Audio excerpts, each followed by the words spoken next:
You've seen it everywhere. Those tantalizing magazine headlines at checkout lines promising youth and a wrinkle-free existence.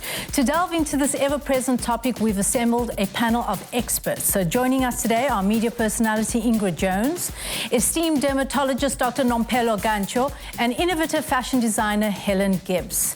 Welcome. Ingrid, I'm going to start with you and your bountiful, bursting color. Tell me about the concept of what aging gracefully means to you. Man, when I hit the age of 50, and that is when I've decided, like, I really don't care anymore what other people think or say. And although you are convinced in your head that this is what you're going to do, and I know the buzzword is do you, boo, but it's very difficult. It's not as easy as just a decision, because you have people around you, not just people looking from afar. They're also going like, what is wrong with you? So it's difficult for them also to adapt, but you just have to stay the course. Okay, so what you're saying is when you turned 50, you experience a sense of liberation. Absolutely. I love that. Don't want to fit in anymore, don't care. You want to stand out. Yeah. I like that. I like that. Doctor, aging gracefully for you, what does that mean? For me, I think when it comes to aging, it's not a disease, right? There's no cure for it. It's not like you're going to down a pill and then all is good. So it's all about lifestyle, the diet, what you eat. Science has shown that about 20 to 30% is genetically when it comes to one's lifespan. So when it comes to aging, what you eat is very important, because your diet really determines what becomes of you at the end of the day. And also being physical, active, keeping in touch with people, it keeps you insane. So all of those things, they all play a part in getting old. So would you say that as you age, those factors become more important to you because you want to live a quality of life as you get older? Definitely. So when it comes to exercising, we know when we exercise, we release the stress, which are the things that play a role in aging. And also when it comes to food, if you eat food high in vitamin C, that helps to rebuild your collagen. So the more you eat like good food, basically, yes, it helps your skin. Stop smoking, because we know that smoking is not good for yes, your health and for your skin. Yes, they say, also sitting is the new smoking, having a sedentary lifestyle. And if you don't make food your medicine, then medicine becomes your food. Yeah, exactly. Helen, what's your take on all of this? I must say that I'm getting very close to 60 now. My 50s. Congratulations. What a beautiful privilege of time. Totally. And it is a privilege to age. One of the best things for me is realizing that my 50s have just been the most amazing phase in my life. And for my benefit, I discovered quite a long time ago that I can't see what I look like unless I stand in front of a mirror. So I'm not really that worried. I'm not a makeup person. I love to live a very sort of normal, in inverted commas, life. I like to eat well. I like to exercise. Climbing the mountain is for free. I don't climb the mountain. I walk around Lion's Head kind of thing. Yeah. But all of that just adds a lot of value to my life. Absolutely. It sounds to me like you are experiencing a sense of being, as in, ascertaining how you feel as opposed to how you look. Tell us about your hair. My hair, it's very beautiful, first of all. Beautiful silver linings there.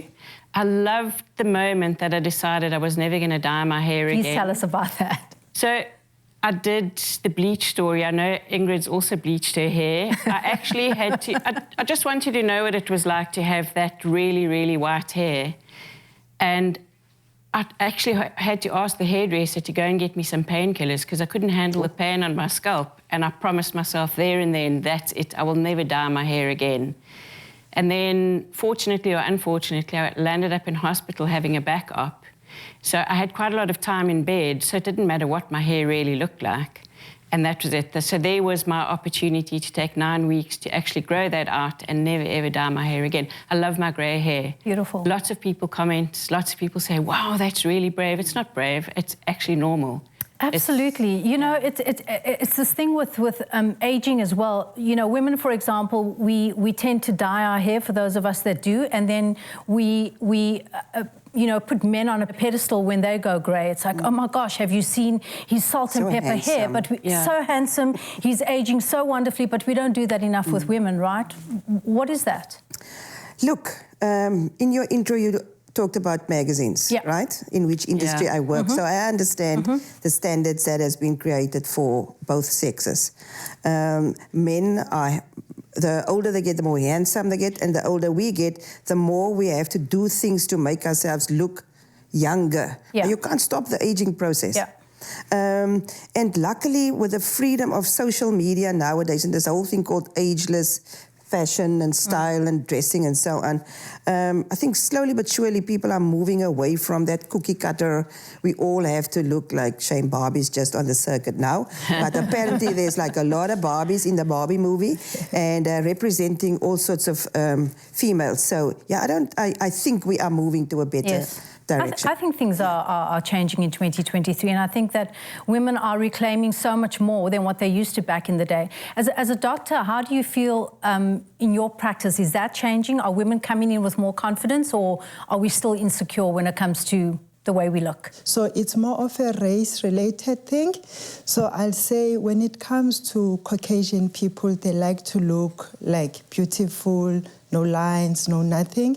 And yet on the other side, when it comes to people of color, it's like they just don't like their pigmentation and other things that they have on their faces. People, especially with gray hair, people are starting to accept that. And I think COVID did help us quite a lot because there were no salons open and then people tend to. So I think with that, we have also seen quite a great change in that. So I'd love to ask you all three, just one word that represents aging in grace, what that one word is for you. And we'll start with you, Helen.